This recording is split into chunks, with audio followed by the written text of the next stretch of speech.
فقط درد و دل کردم. بعد غریبه که نبود، خواهرت بود. تو بیجا کردی گفتی. من کجا حواسم بهت نبوده؟ کی شده چیزی رو بخوای برات نخرم؟ تا حالا چند شب شده با رفیقام برم بیرون برنگردم خونه؟ کی بهت بی‌محلی کردم؟ باش حالا عزیزم، الان آروم باش. نه دیگه، وقتی جلو خواهر من 7 متر زبونت بلبل زبونی میکنی، الانم لالمولی نگیر. حرف بزن. ببین خب تو هستی ولی انگار نیستی. چی میگی فاطمه؟ تو انگار هر کاری برای من میکنی واسه رفع تکلیفته، واسه اینکه از سر خودت باز کنی.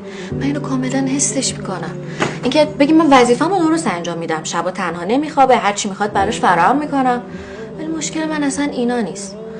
من خود واقعی تو ندارم، توجه تو، محبت تو، گوش شنوا تو. نه تو انگار مریض شدی. بذاری 3-4 روز دیگه خودت اوکی میشی. اصلا نمیفهمم چی داری میگی. انگار افتادم ته یه چاه 5 متری و تو برام یه تناب 2 متری انداختی.